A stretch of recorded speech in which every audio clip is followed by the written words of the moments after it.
What if the city of brotherly love once witnessed something no city should ever see? A warship not destroyed but erased from existence? What if, for a brief and terrible moment, men were torn from reality itself, their screams sealed inside the steel of a ship's hull?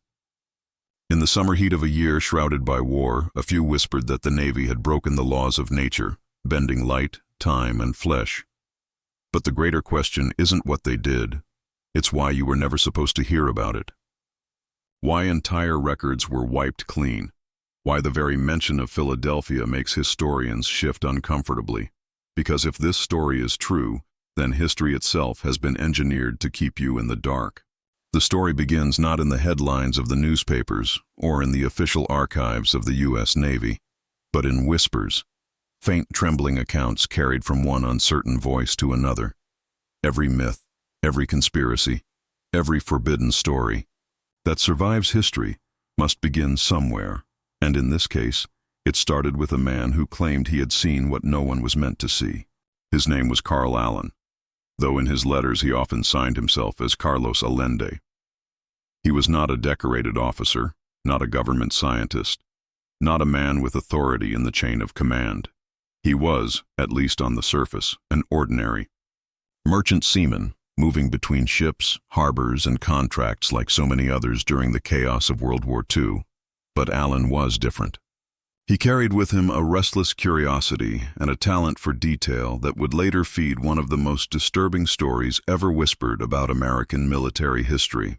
Allen claimed he had been on board the SS Andrew Furuseth, a merchant ship, docked in Philadelphia, when something strange unfolded nearby. At first it was nothing more than an ordinary day at port. The men went about their routines. The smell of oil and salt water clung to the air, and the city hummed with the restless energy of war. Then Allen saw it. A destroyer escort, the USS Eldridge, wrapped in a strange setup of cables and machinery. He would later describe a greenish fog that surrounded the vessel, shimmering and pulsing as though the air itself had been disturbed. The Eldridge, he claimed, vanished, not slowly, not as a trick of the eyes, but violently in an instant, gone from the dock, gone from sight, gone as though erased from the very world. It was this letter, written in Allen's own words, that planted the seed of the Philadelphia experiment. He sent it not to a newspaper, not to a group of scientists, but to the Office of Naval Research years later, in 1956, long after the war. By then, Allen was restless and drifting, a man who struggled with the weight of what he had seen. His letters were rambling, filled with both clarity and madness, detail and contradiction. He spoke of a Navy experiment designed to make ships invisible to radar, but which instead had produced something far more terrifying: shifts in space, disruptions in time, and human bodies mangled beyond comprehension. To the authorities who received it, Allen's story was almost too wild to dismiss, yet too unbelievable to accept. The Navy kept the letters, filed them away, and quietly dismissed the entire account as nonsense. But the spark had already been lit. The whispers spread, first among sailors who already carried suspicions about things they had seen but never dared to speak of, and later among conspiracy theorists who found in Allen's words the perfect mix of secrecy, horror, and plausibility. What makes Allen's story unsettling is not just what he described, but the way he described it. He was not always coherent, but he was specific. He mentioned ship names, locations, dates. He recalled the sensation of nausea among the men, the sound of humming generators, the sudden shift in the air pressure when the Eldridge supposedly disappeared. He told of sailors who never returned, and others who were seen wandering dazed, their eyes vacant, their speech disjointed, as though they had been shaken loose from reality itself. Allen even claimed that some sailors were embedded in the bulkheads of the ship when it reappeared, their bodies fused with steel, their screams cut off as the metal became their tomb. Such details were grotesque, almost cinematic, and perhaps that is why they lodged so firmly in the minds of those who heard them. They carried the texture of truth, not in the sense of verifiable fact, but in the way they inspired unease, the way they created an image so strong it was hard to dismiss entirely.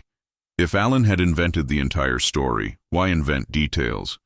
So specific, so horrifying? And if he had not invented it, then what exactly had he seen in the Philadelphia Navy Yard? As the whispers grew, so did the legend.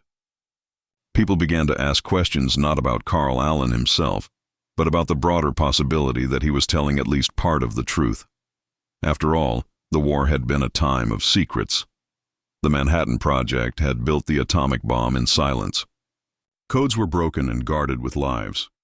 Laboratories in basements and deserts had produced weapons and technologies the public never knew existed until years later. Was it really so impossible that another secret experiment, one even more dangerous, might have taken place under the cover of war? The first key point of the Philadelphia experiment story, then, lies not in the experiment itself, but in the fragile, unsettling testimony of a single man who said he saw it happen. His account became the foundation upon which decades of speculation and fear were built. Even those who called him a liar could not entirely shake the image he had conjured: the green fog, the vanishing ship, the sailors lost in time. These details did not fade. They spread like a contagion, infecting imaginations across generations. Carl Allen himself would never become a reliable witness. His credibility was constantly questioned. He contradicted himself in different letters. He drifted between claiming he had proof and admitting he had none. At times, he even suggested the whole story might be a hoax, and yet he could never quite let it go. Again and again, he returned to the image of the Eldridge vanishing in the harbor. Again and again, he insisted that something had happened, something that terrified those who had seen it and demanded that it be buried. It is tempting to dismiss him entirely, to see in Allen only the ramblings of a troubled mind. And yet history is full of troubled minds who also happen to stumble upon truths the rest of the world was not ready to hear. Perhaps Allen was merely a man spinning stories to entertain himself, or perhaps he was a man who saw something no one was supposed to see, and who then lived out the rest of his life trying to find the words to explain it. This is where the Philadelphia experiment begins, not with the Navy, not with the scientists, not even with the ship itself, but with a single witness whose words were both unreliable and unforgettable. The Navy could erase files, deny experiments, and insist nothing happened. But they could not erase the whispers that spread from one man's letters. They could not silence the dark fascination those words ignited in the minds of anyone who read them. That is the enduring power of Carl Allen's testimony. Not whether it is true in the strictest sense, but whether it is believable enough to make you wonder. And once you begin to wonder, you find yourself in the same position as Allen himself, haunted, restless, and never fully able to shake the suspicion that in Philadelphia, in the shadows of war, something terrible was done and then erased. The story of the Philadelphia experiment cannot be told without stepping into the heart of its alleged stage, the Philadelphia Navy Yard. During World War II, this place was not just a dockyard, it was a living, breathing war machine. The year was 1943, and the yard was a hive of noise and motion, a city within a city where steel was bent into the shape of ships and men labored day and night under the shadow of global conflict. To walk through it then was to feel the pulse of urgency, the clang of hammers against metal, the smell of oil, salt, and sweat mingling in the humid summer air. Everywhere, there was the sense that history was being forged in steel and fire. The Navy Yard was immense. It sprawled across acres of waterfront, its dry docks filled with half-finished destroyers and cruisers, its warehouses stacked with crates of ammunition and supplies. It had the look of a place too busy, too industrial, too grounded in the practical work of war to harbor secrets. And yet, it was also the perfect setting for them. In a city crowded with noise, secrecy could hide in plain sight. A single experiment, however strange, could be disguised as routine maintenance, as electrical testing, as just another of the countless wartime projects humming beneath the surface of public knowledge.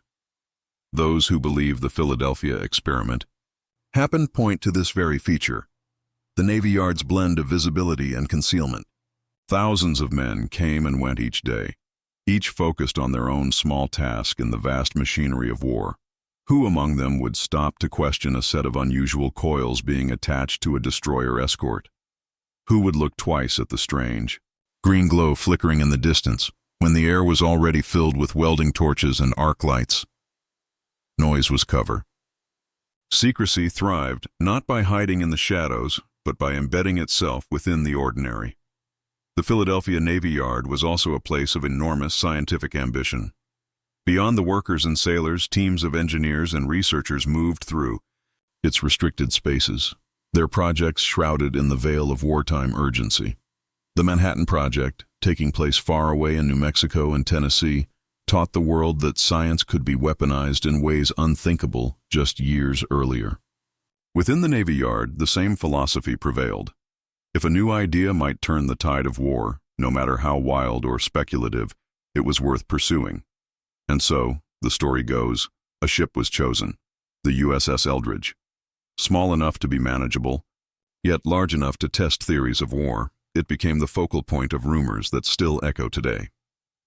At its birth, men worked with unusual machinery, spools of heavy cable, and generators brought in under cover of night. The official story, if any records exist, would simply say that tests were conducted on electromagnetic fields. The unofficial story, the one whispered in bars, in letters, in fragments of testimony, suggests something far darker. Witnesses spoke of moments when the air itself seemed to vibrate, when a strange fog would roll over the docks, thicker and more luminous than anything the weather could explain. They described animals, even rats around the yard, scattering in terror before the hum of the machines. One man later claimed he felt the ground beneath him tremble as though something immense had shifted just out of sight. And then there was the silence, the sudden suffocating silence that fell when the generators ceased their screaming. For a few moments, the ordinary Navy Yard was gone, replaced by something eerie and otherworldly. What makes the Philadelphia Navy Yard central to this story is not just that it was the alleged location of the experiment, but that it was a place of contradictions. It was both open and closed, crowded and secretive, practical and yet fertile for strange ideas. If one were to attempt a dangerous experiment, where better than in a place already filled with noise, activity, and the cloak of national security? The men who labored there were trained not to ask questions. Their job was to work, to obey, to serve. Silence was part of the culture. Secrets could thrive in such soil. Even without the Philadelphia experiment, the Navy Yard had its share of classified projects. Anti-submarine technology, radar jamming, new forms of propulsion, all were tested behind closed doors. Files from the era reveal layers of secrecy so thick that even those stationed there often had no idea what their colleagues in the next building were working on. The yard was not just a factory of ships. It was a laboratory of war. To this day, its history contains entire projects that remain unnamed, their details lost to time or still hidden beneath classification. This is the environment into which the rumors of invisibility and teleportation were born. The geography of the place adds to the unease. Located along the Delaware River, the Navy Yard sprawled outward into the water, its long piers like arms, reaching into the current. At night, the place took on a haunting quality. Lights glowed against the surface of the river, shadows stretched across the steel hulls of ships, and the constant fog of Philadelphia summers often settled in heavy banks that clung to the ground and blurred the edges of reality. To see a ship vanish in such an environment might not have been entirely impossible for the imagination, especially if the mind was already primed with whispers of strange machinery and forbidden experiments. What is undeniable is that the Navy Yard was a place of enormous pressure. Every day the war demanded more ships, faster repairs, new technologies. Mistakes could cost lives. Innovations could save them. In such a climate, boundaries blurred. The impossible was not dismissed out of hand. It was explored, tested, pushed, until either it failed or it worked. This mindset makes the rumors of the Philadelphia experiment believable to some, not because invisibility was scientifically plausible, but because the Navy was desperate enough to consider anything that might shift the balance. For those who dismiss the Philadelphia experiment as myth, the Navy Yard remains a crucial piece of the puzzle. It is the stage upon which the story could have unfolded, the backdrop that made it all seem possible. Without the Navy Yard, the story of a vanishing ship might seem absurd. But within the charged, secretive, high-pressure atmosphere of 1943 Philadelphia, it becomes disturbingly plausible. That is the true power of the setting. It lends weight to the whispers, grounding them in a place that was already steeped in secrecy and experimentation. Carl Allen's letters may have given birth to the story, but it was the Philadelphia Navy Yard that gave it flesh. Anyone who has stood among its crumbling piers today can still feel the ghost of its wartime energy, the hum of work that once shook its foundations. To imagine that somewhere in those crowded docks, in a moment erased from official records, something extraordinary and terrifying occurred is not so difficult. The Navy Yard was a place where men believed the rules could be bent, and perhaps, for a moment, they were. The USS Eldridge was, on the surface, an ordinary destroyer escort. Commissioned in 1943, it was designed for a very specific and practical purpose: to guard convoys across the Atlantic from the threat of German U-boats. It was one of dozens, like it, part of the massive naval expansion that the United States pushed into motion after entering the war. At 240 tons, it was no behemoth like the great battleships or carriers, but it was fast, agile, and heavily armed enough to protect merchant vessels from submarine attack. To those who served on her, she was just another cog in the vast machinery of war.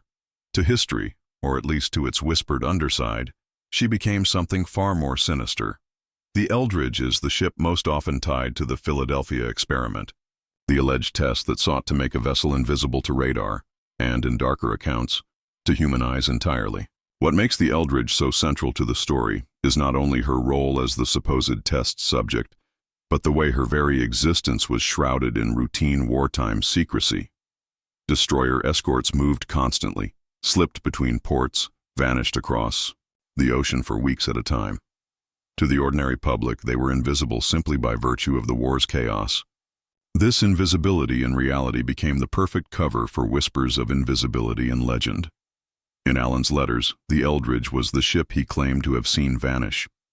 He described the moment with unsettling detail: coils of thick cable running along her hull, generators humming with a strange resonance, and the sudden eruption of a greenish fog that swallowed the vessel whole. One moment, the Eldridge was moored in Philadelphia. The next, she was gone, completely erased from the dockyard, as if she had slipped into another dimension. When she returned, according to these accounts, it was not without horror. The sailors, so the story goes, were not the same. Some staggered on deck, vomiting and delirious, their eyes wild and unfocused. Others screamed incoherently, their words jumbled as though their minds had been scrambled.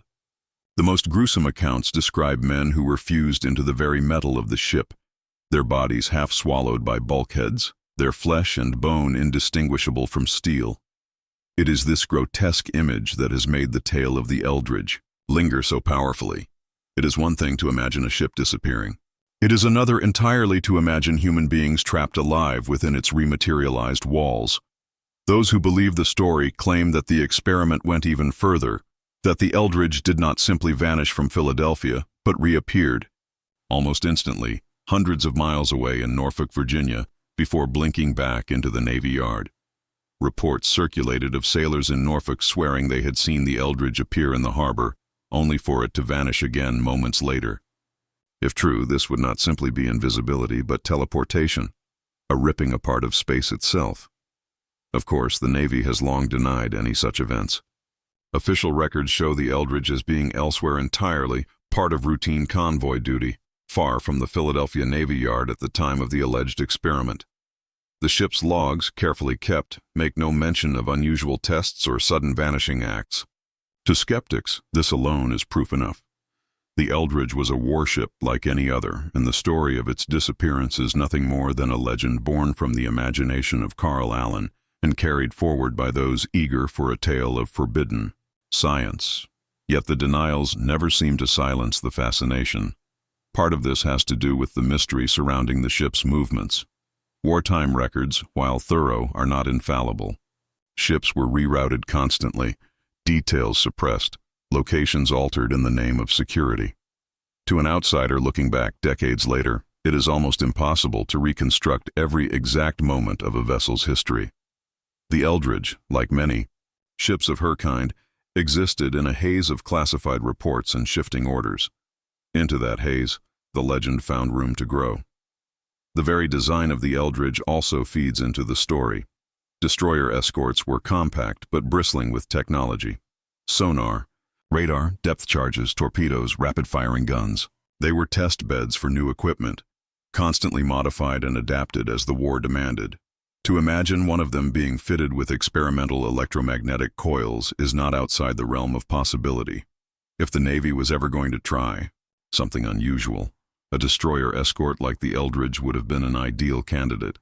Small enough to manage, expendable compared to larger ships, and easy to move without attracting too much attention. Then there is the afterlife of the Eldridge itself. After the war, she was transferred to the Greek Navy, renamed the HS Leon, and served until the 1990s. Even in her second life, sailors whispered about her reputation. Some claimed she carried an aura of unease, as though her steel remembered what had once been done to it. These whispers may have been nothing more than stories carried over from American sailors, but they clung to the vessel nonetheless. When she was finally decommissioned and scrapped, some saw it as the quiet burial of a ship whose past had become too tangled in myth to leave intact. The Eldridge's role in the Philadelphia experiment, whether true or not, became symbolic. She was no longer just a ship. She was the vessel of a legend about the dangers of human ambition. In her supposed vanishing, people saw both the promise and the horror of unchecked science, the idea that in the pursuit of power, mankind might tamper with forces it could not control. The grotesque image of sailors fused into steel is less a literal claim than a metaphor for this fear. Human beings sacrificed, twisted, and destroyed by experiments meant to serve war. And yet, even with this symbolism, there remain unsettling fragments of testimony that refuse to disappear. Letters, eyewitness claims, and second-hand accounts all converge on the Eldridge, making her the center of a story the Navy insists never happened. Whether these accounts were fabrications, exaggerations, or misinterpretations hardly matters anymore. What matters is that the Eldridge became the perfect canvas upon which this nightmare could be painted. Her very ordinariness made the extraordinary claims all the more chilling. The USS Eldridge, then, is not remembered for the convoys she escorted or the U-boats she helped guard against. Her official service record, though dutiful and unremarkable, is overshadowed by the ghost story attached to her name. She became the phantom ship of Philadelphia, the vessel that flickered in and out of reality, the ship that carried its crew not just across the Atlantic, but into the heart of a legend that refuses to die. Whether she was truly the subject of secret Navy experiments or merely the invention of a troubled seaman's imagination, the Eldridge remains central to the myth, a ship that, once whispered about, could never return fully to the realm of the ordinary. The legend of the Philadelphia experiment lingers not only because of the vanished ship, but because of what supposedly happened to the men aboard it. Warships are more than steel and machinery. They are living ecosystems, filled with sailors, whose lives are bound to the rhythm of their vessel. When the USS Eldridge was allegedly subjected to its experiment, the sailors became unwilling test subjects, their bodies and minds caught in forces no human being was meant to endure.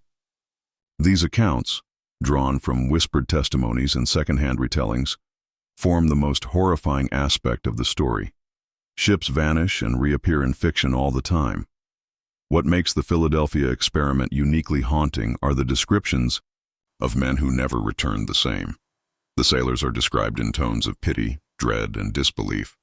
Witnesses claimed that when the Eldridge reappeared in Philadelphia after its alleged disappearance, the men on deck were staggering like drunkards, vomiting, or screaming incoherently. Their eyes were unfocused, their words slurred, as though their minds had been scrambled in the process. Some clutched their heads, muttering about endless darkness, about drifting through a void where time had no meaning. These details alone would be enough to make the story unsettling, but the darker accounts go further, into grotesque territory that sears itself into the imagination. According to these accounts, not all the sailors came back whole. Some never. came back at all, vanishing as completely as the ship itself had done. Others reappeared, but wrong, partially fused with the steel of the ship. Arms, legs, even torsos embedded in bulkheads, trapped inside decks, their faces frozen mid-scream, as the metal swallowed them alive. These men, the story says, died instantly, their remains left behind as a warning of what happens when human flesh is subjected to forces it was never meant to encounter. Still others were alive but broken. Survivors supposedly slipped into madness, muttering about shifting in and out of sight, about walking through walls without meaning to, about losing themselves for hours or even days at a time. One chilling rumor claimed that some sailors would fade in and out of visibility long after the experiment, their very bodies no longer fixed in reality. They would vanish before the eyes of their shipmates, only to reappear in another part of the ship.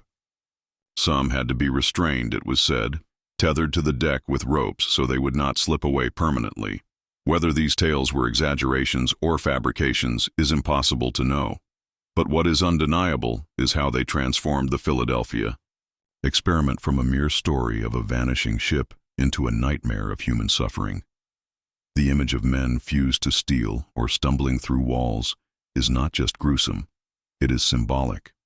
It speaks to the human cost of secret experiments, the willingness of institutions to sacrifice individuals in pursuit of greater power. The sailors of the Eldridge, in these accounts, become martyrs to forbidden science, their agony erased from official records but preserved in the whispers of those who dared to speak. The Navy, of course, denied it all. They insisted no such experiments had taken place, that the Eldridge had been elsewhere, that no sailors were harmed because nothing had been attempted. To skeptics, this is the end of the story. There were no experiments and therefore no victims. But the persistence of the sailors' testimonies, or at least the testimonies attributed to them, suggests otherwise. Why did these stories spread so quickly, and why did they endure? If there was nothing to hide, why were families warned never to ask questions? Why did men who served during the war recall strange absences in the records, odd transfers, or comrades who seemed to vanish from rosters without explanation? The human mind is both fragile and tenacious. In the fog of war, trauma leaves impressions that blur the line between memory and myth. It is entirely possible that some sailors, exposed to routine but classified electromagnetic tests, experienced disorientation, nausea, and psychological breakdowns. A small detail, someone collapsing, someone hallucinating, could easily, over time, become exaggerated into the grotesque accounts of men fused with steel. But if so, why was the story never corrected with clarity? Why, instead, was it buried under silence and denial? Silence can be more powerful than explanation, and it is often the very thing that keeps stories alive. The supposed suffering of the sailors also connects the Philadelphia experiment to a larger, darker history, the use of human beings as test subjects in secret experiments. From radiation exposure to chemical testing, the 20th century is riddled with documented cases of governments experimenting on their own soldiers without consent. The idea that sailors could be subjected to a dangerous trial without their knowledge or understanding is not implausible. In fact, it fits disturbingly well within the broader pattern of military history. This historical context is one reason why the sailors' suffering resonates so strongly. Even if the specifics are uncertain, the underlying truth, that human beings were often treated as expendable in the pursuit of power, is undeniable. For those who believe, the sailors' suffering is not just a tragic accident, but evidence that the experiment went far beyond its intended scope. They argue that the Navy attempted to bend the fabric of space and time, and that the human body simply could not withstand the forces unleashed. Flesh, bone, and mind were never meant to endure such distortions, and the grotesque results were the inevitable consequence of meddling with forces beyond comprehension. The sailors became the unwilling proof of humanity's limitations, a reminder that the cost of forbidden knowledge is often measured in blood. For skeptics, the sailors' stories serve a different function. They are the exaggerations, the campfire horror stories that attach themselves to any good mystery. Sailors, after all, have always been prone to tall tales. Life at sea breeds a culture of storytelling, where ordinary events are stretched into Legends, where ghosts, sea monsters, and phantom ships populate the imagination. In this view, the accounts of men fused into steel are simply the ultimate sailor's yarn, grisly, captivating, and endlessly retold. And yet, the stories do not vanish. They return, again and again, whispered in books, in late-night conversations, in the memories of those who swear they heard them from someone who was there. Each retelling adds weight, adds detail, adds horror. The suffering of the sailors becomes the heart of the Philadelphia experiment myth, because it is the part that cannot be explained away by scientific jargon or military secrecy. You can rationalize radar invisibility. You can explain away green fogs and sudden vanishings as tricks of the light or faulty memory. But how do you rationalize a man fused into a wall, his face frozen in a scream no one should ever hear? That image resists explanation. It lodges itself in the mind and refuses to leave. The men of the Eldridge, if they truly suffered as the story claims, became victims of history twice over. First, in the moment of the experiment, when they were broken by forces they could not control. And again in the years that followed, when their story was denied, erased, or dismissed as madness. Their suffering, real or imagined, lingers as a haunting question mark in history. Were they sacrificed for a secret experiment that could never be admitted? Or were they simply the tragic inventions of a legend that grew too powerful to die? Either way, the sailor's agony remains the most chilling element of the Philadelphia experiment, the part that makes it less a story about science and more a story about the human cost of secrets too dangerous to reveal. Whispers of the so-called Philadelphia experiment were not born in the crowded halls of government archives or the pages of official history, but rather in the uneasy silence that fell over the Delaware River in the fall of 1943.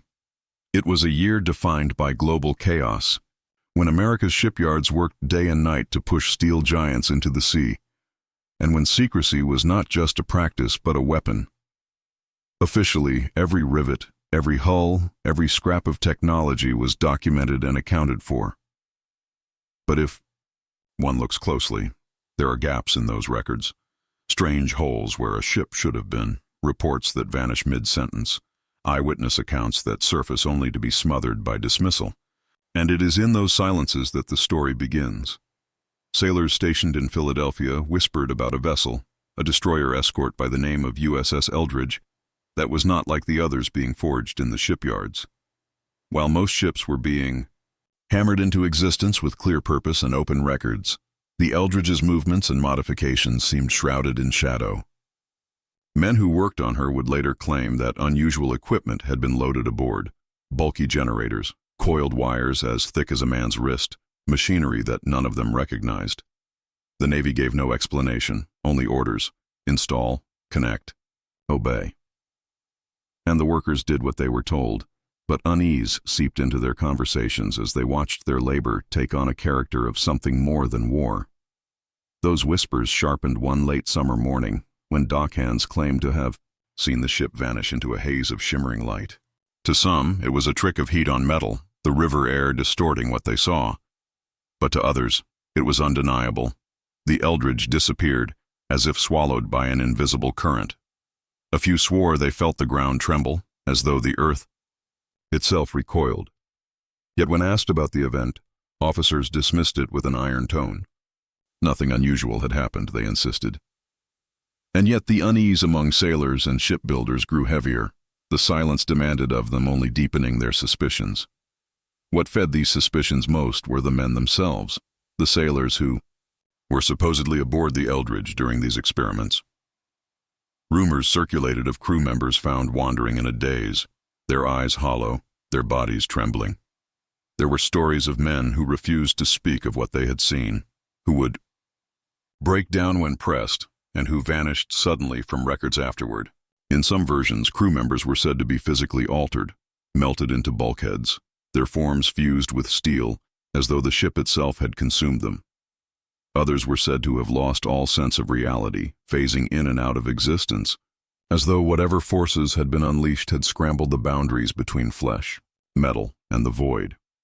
To dismiss these accounts as mere sailors' tales is tempting, After all, war breeds rumor like rot breeds flies. But there is a darker weight when one considers the consistency across independent whispers. Different men, at different times, in different states, told nearly identical stories of sudden blinding light, of men crying out from nowhere, of an experiment meant to bend reality itself. Each time the details varied slightly, as if blurred by trauma, yet the core remained the same. And each time the telling ended in silence, the speaker glancing over his shoulder as if someone might be listening. What was the Navy testing on that ship in Philadelphia's harbor? The official stance was nothing. The records claimed no experiment of any unusual kind occurred. And yet, buried within naval memos and military procurement logs, one finds unusual expenditures, shipments of massive electrical coils, requests for high-voltage generators, contracts with physicists who, on paper, should have had no business working with the Navy. At the time, many were obsessed with the potential of manipulating magnetic fields, of creating technologies that might render a ship invisible to enemy radar or even distort torpedoes away from their targets. Perhaps the Philadelphia experiments were simply an extreme iteration of these theories. But if so, why the erasure? Why the insistence on silence? It is here that the human element becomes the most haunting. Families of sailors aboard the Eldridge spoke of receiving confusing letters, cryptic words scratched in haste. Some were almost incoherent, filled with jumbled fears of time slipping or the green light. Others sounded like the ramblings of men who no longer trusted their own memories. A mother in Brooklyn swore her son came home for leave only to vanish the next morning without explanation, his records later stating he had never left the ship. Another sailor, stationed nearby, told friends he had witnessed men vanish during roll call, there one moment, gone the next, only to have officers insist no such sailors had ever existed. Such accounts are difficult to prove, but they form a chilling mosaic, fragments of lives torn by something extraordinary, something unnatural. And the deeper one digs, the more these fragments seem less like fantasy and more like the edges of a truth no one was meant to see. A truth about a Navy willing to push the boundaries of science beyond moral and human comprehension, about experiments that cross the line between warfare and madness. The story's persistence over the decades is perhaps the most damning evidence. If it were merely rumor, it should have faded with the end of the war, eclipsed by the mushroom clouds of Hiroshima and Nagasaki. Instead, it grew, whispered from dock worker to sailor, from sailor to family, from family to investigators who stumbled upon sealed files and inconsistencies in naval records. It was a story that refused to die, a ghost that lingered on the Delaware long after the ship had sailed away. This enduring silence, this deliberate erasure, suggests something was indeed buried in Philadelphia. And those who still whisper the tale insist that whatever happened on the Eldridge was not just about naval warfare. It was about breaking reality itself, and the cost of daring to touch forces humanity barely understood. The sailors, the shipbuilders, the families, they were not simply casualties of war. They were casualties of secrecy, of experiments erased not because they failed, but because they revealed too much. And perhaps the most chilling truth is that the silence continues, and the whispers remain unanswered, because the experiment was not a single event, but a door, one that may have never truly been closed. Philadelphia in the 1940s was a city humming with ambition and contradictions. On one hand, the war effort brought prosperity. Shipyards clanged with endless industry, neighborhoods swelled with workers and soldiers, and the city wore the mask of progress. On the other hand, beneath the proud exterior of liberty's birthplace, whispers thrived in the shadows. Whispers about what the Navy was really doing along its docks and hidden laboratories. It was a city of duality, where patriotic parades shared streets with secret convoys, and where the truth could be concealed under the very banners of freedom.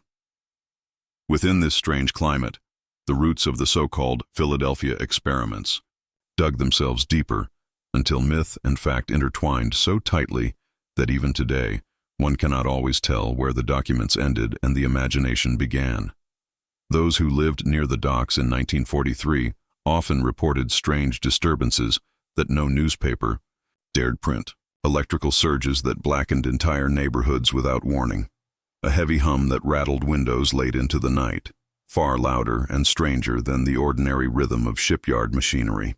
One dock worker swore he saw a glowing haze surrounding a vessel moored in the Navy Yard, a light so unnatural he claimed it bent the air around it. His story never reached the press. When he tried, 2 men in uniforms, men he could not name, came to his home and warned him in terms so sharp that he never spoke of it again.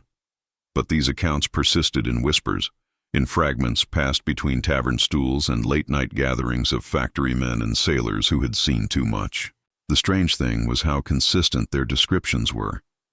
They spoke of a green fog, of the feeling that the very air warped around the ship. They described sailors who seemed changed afterward, dazed, incoherent, or sometimes altogether missing. Such testimony was never publicized, but it haunted the corners of Philadelphia's working-class communities. People began to believe the city itself was being used as a laboratory, its inhabitants no more than unwilling witnesses to something they could not understand. At the heart of this eerie atmosphere lay the supposed USS Eldridge, a naval destroyer, escort. In official history, it was nothing more than another vessel serving the wartime effort, part of the immense machinery grinding against Germany and Japan. Yet to those who whispered, the Eldridge was no ordinary ship. It was a test subject, a pawn in an experiment to alter the very laws of physics. Theories circulated. Some said it was an attempt at radar invisibility. Others insisted it was about teleportation. A few even whispered the darkest claim, that the Navy sought to bend reality itself, to turn matter into something fluid, untethered, ghost-like. The city, already burdened with wartime tension, carried an additional layer of dread. There were tales of men who returned from the docks acting as though pieces of themselves had been left behind. A bartender in South Philadelphia recalled serving a group of sailors one night who seemed nervous, twitching as if their own hands did not feel like their own. One, already half drunk, muttered that he had seen another man vanish into the steel itself, only to be dragged out screaming minutes later. His companions silenced him quickly, one gripping his shoulder with the kind of force that said this was not to be spoken aloud. By the next morning, none of them were seen in the neighborhood again. Locals also noted odd patrols of military police. Entire blocks near the Navy Yard seemed to fall under sudden lockdown without explanation. Residents were told it was routine, yet the timing was uncanny. It always followed the rumors of strange lights or sudden blackouts. Some began to feel that Philadelphia was not just the stage for naval construction, but for something more sinister. The testing of experiments, too volatile to admit even to the men who lived in their shadow. Meanwhile, a certain paranoia grew among the sailors themselves. Letters home hinted at exhaustion, but sometimes carried darker undertones, written in shaky hands, as though the men did not fully trust the censors, yet could not hold back their fear. One wife later recalled how her husband begged her to leave the city altogether, telling her, "Don't trust the quiet nights here. They aren't natural." He vanished weeks later, his record simply ending, as if his service had evaporated from the official ledger. Philadelphia's atmosphere in 1943 was therefore one of tension layered upon tension, patriotic optimism overlaying unspoken terror. On the surface, the war brought jobs, pride, and the illusion of unity. Yet just below it, the people closest to the docks could feel something was wrong, deeply wrong. The war itself had already twisted the world into unfamiliar shapes, but what they witnessed on their own shores hinted at something darker still, that reality itself might be pliable, that men in uniform were willing to play with forces no human mind was ready to command. The rumors of sailors being phased into steel or lost entirely spread like infection, each retelling adding weight to the dread that what they had seen could not be explained away. Some called it drunken exaggeration. Others insisted it was evidence of experiments meant to make ships invisible to enemy radar. But the human cost, those half-glimpsed casualties, those men broken in body or mind, was what stayed with the people of Philadelphia. They could never shake the image of uniforms worn by men whose eyes looked hollow, as though they had stared too long into a place where men were not meant to look. And so, Philadelphia's wartime memory holds a darker, hue than many other American cities, not just because it bore the ordinary scars of a world war, but because it may have played host to experiments so strange and so secretive that their echoes still ripple today. The city's atmosphere in those years was not simply one of patriotic resolve, it was one of shadows, of unanswered questions, and of people who learned quickly that some truths were not meant to be spoken aloud. The ordinary citizens lived in a city of ghosts, not just of the war dead, but of those who may have slipped somewhere between this world and another, forever tied to a secret no history book dares to explain. The rumors spread like smoke through narrow streets and dimly lit taverns, whispered in low tones so faint that even the walls could not overhear. A city that prided itself on reason, on enlightenment, on progress, was suddenly vibrating with stories that defied both logic and faith. Philadelphia in the late 1940s had been a place of invention, a cradle of modern America, but beneath its polished exterior lay shadows thick with secrets, and it was within those shadows that the most disturbing tale took root. A tale of a ship that vanished into thin air, a crew lost to madness, and an experiment so dangerous it had to be erased from the collective memory.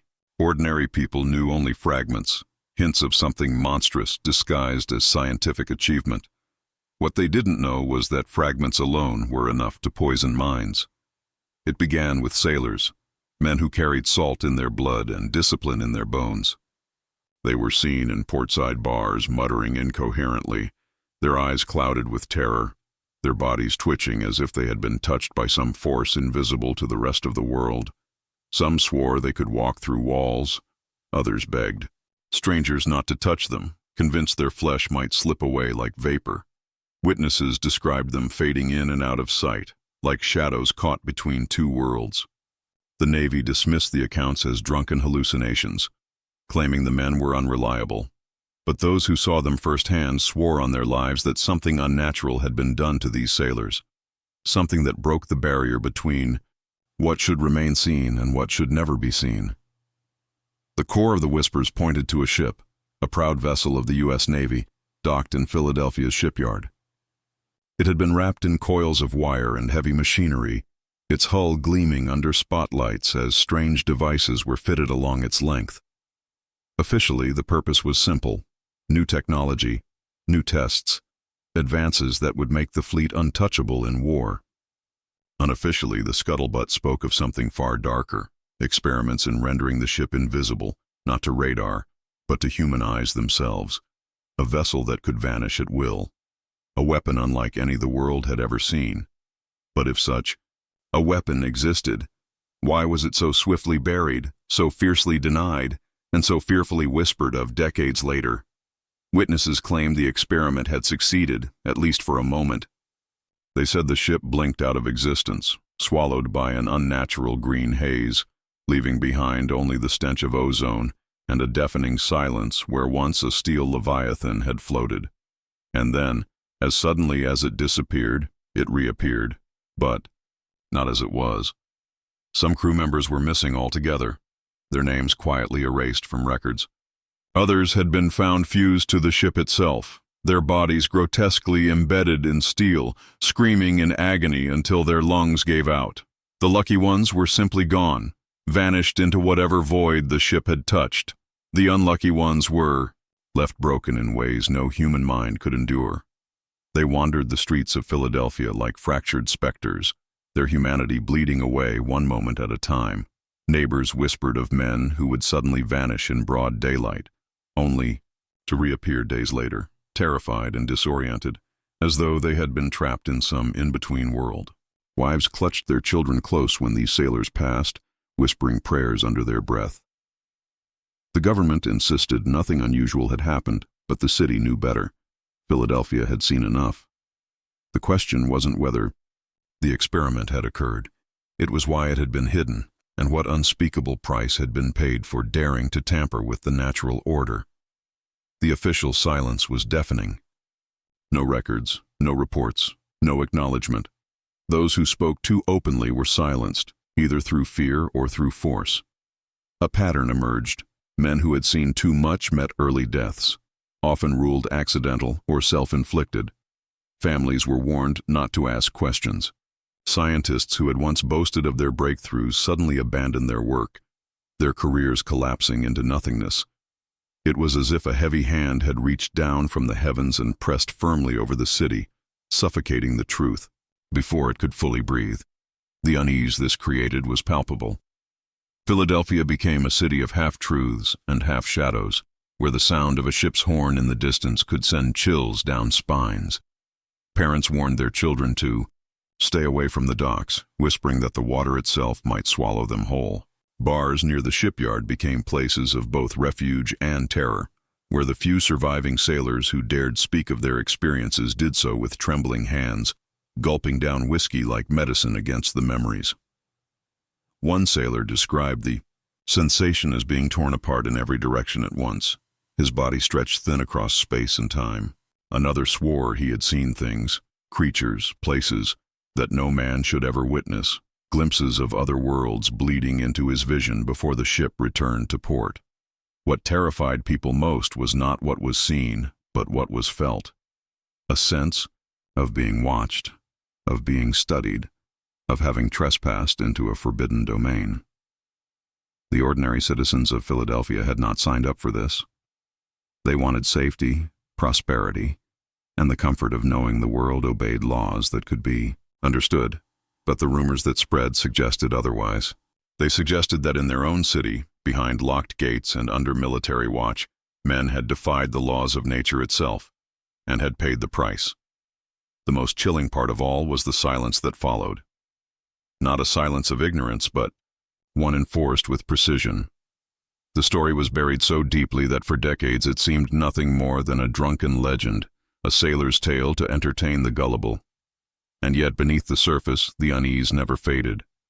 Even now, when one walks the streets of Philadelphia on a foggy night, the air seems to thicken, carrying with it the whispers of ships that vanish and men who never truly return. Some locals claim you can still hear faint screams carried by the wind if you stand too close to the old yards where the experiment supposedly took place. Others swear that the city itself carries scars invisible to the eye, reminders of a truth too dangerous to acknowledge. The legend endured not because it was proven, but because it was denied so fiercely. Why deny something that never happened? Why erase it from history with such violent insistence? In those questions lies the real horror, that somewhere in Philadelphia, in the heart of a city built on freedom, something monstrous had been unleashed, and the world was never meant to. No. If you've made it this far into the shadows of forgotten history, then you already know. What we uncover here isn't the kind of story you'll ever hear in a classroom or see in a textbook. These are the secrets that were meant to stay buried, the whispers erased from archives, the truths that powerful people wanted you to never question. And if this episode made you feel that uneasy chill, the kind that makes you wonder just how much of our history is a carefully constructed illusion, then this is just the beginning. On this channel, we dig deeper every single time. We go beyond the surface, beyond the sanitized stories, into the hidden chapters where mystery and darkness intertwine. If you want more journeys into these forbidden corners of the past, subscribe right now. When you subscribe, you're not just joining a channel, you're becoming part of a community that refuses to look away from the unsettling truths. But I don't want this to be one-sided. I want to hear your thoughts. Do you believe stories like this were erased because they threatened those in power? Or do you think the truth is stranger and far more dangerous than even we can imagine? Drop your theories in the comments below. Your voice matters here. Every perspective, every question, every suspicion fuels the search. So hit that subscribe button, tap the notification bell, and let's keep uncovering the history they tried to erase together. Because the deeper we go, the harder it becomes to deny what really lurks beneath.